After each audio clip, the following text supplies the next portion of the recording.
تنظيم الوقت.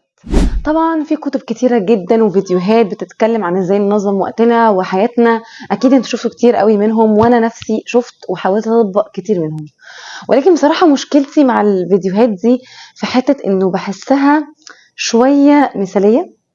يعني سواء الكتب او الفيديوهات اللي بتتكلم عن تنظيم الوقت بحس ان هي مثالية، وبحس انه المفروض ان انا اكون آلة من 5 ل5:15 صلاة، ومن 5:15 ل5:30 اذكار، ومن 5:30 و5 ل6 فطار.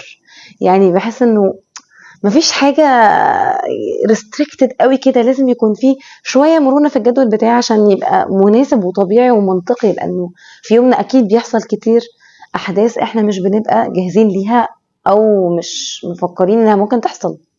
عشان كده انا النهارده جايه اتكلم عن تنظيم الوقت بس بشكل مختلف شويه وعملي اكتر. طيب هنعمل ايه؟ هنعمل تحدي ال30 يوم. ال30 يوم دولت هنلتزم فيهم ب8 عادات انا هقولهم في الفيديو النهارده، وبعد 30 يوم دولت هعمل فيديو تاني اقيم فيه العادات دي هل فعلا فادتني، وفرت وقت اكتر في حياتي ولا لا، وخلتني انجز حاجات اكتر ولا لا. فخلونا ما نتكلمش كتير ونبدا على طول.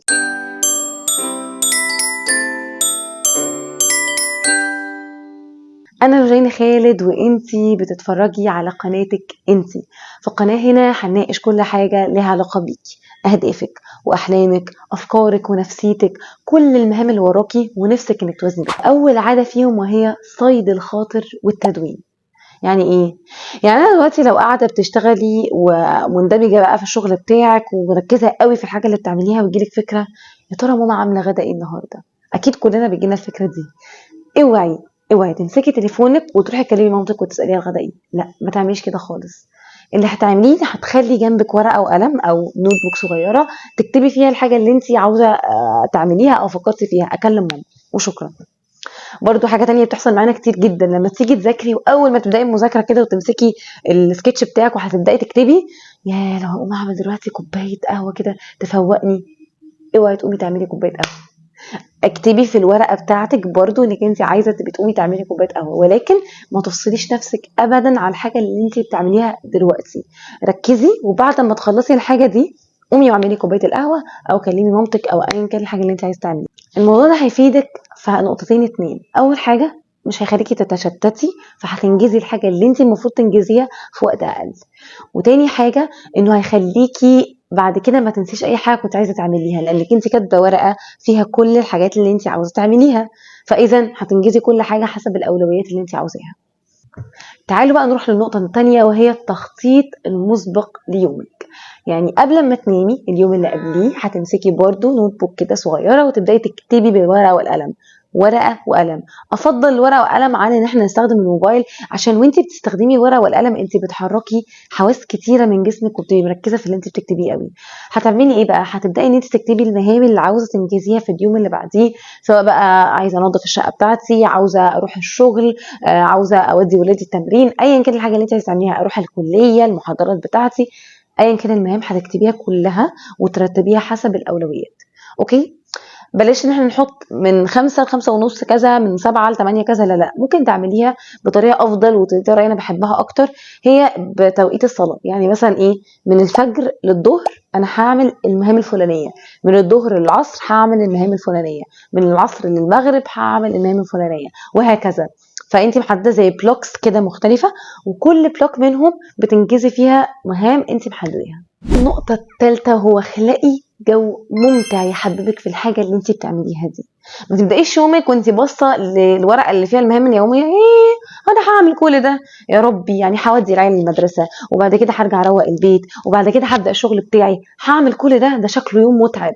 لو بدات يومك بقى بالطاقه دي مش هتنجزي، وحتى لو انجزتي مش هتبقي مبسوطه، هيبقى حاسه ان اليوم مرهق، هتخلصي وانت منهكه نفسيا ومضغوطه جدا.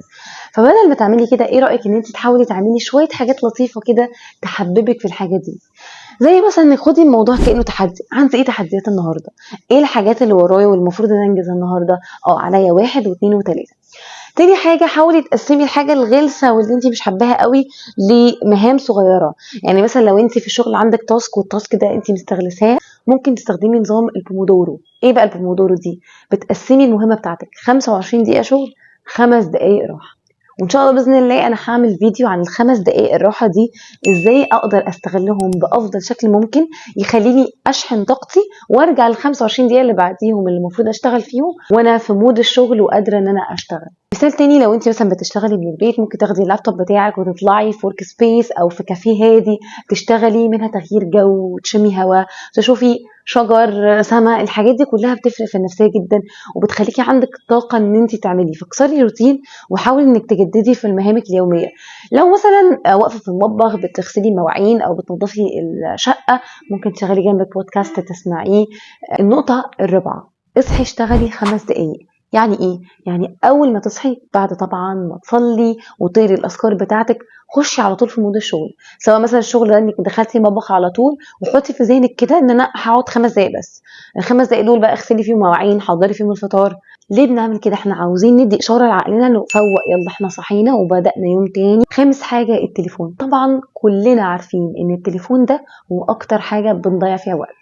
فوقت الشغل بتاعك هتمسكي التليفون تحطيه على ظهره وتعمليه سايلنت، او ممكن تعمليه فوكس مود. فوكس مود ده ان انا بوقف اي نوتيفيكيشن ممكن تجيلي على الموبايل ما عدا حاجات معينه انا بحددها.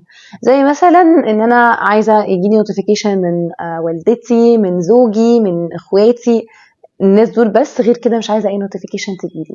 والافضل طبعا انك تخلي التليفون بعيد عنك خالص، يعني المكان اللي انت شغاله فيه ما يبقاش جنبك فيه تليفون خالص. لو بتحتاجي التليفون في الشغل بتاعك فممكن تعملي زي ما قلت لك فوكس مود، بحيث ما يجيلكيش اي نوتيفيكيشن تانية تشتتك على الحاجه اللي انت بتعمليها في اللحظه دي. سادس نقطه، اوعي تاخدي التليفون معاكي وقت النوم. حاولي انك انت يكون عندك منبه تحطيه في الاوضه والتليفون يبقى بره.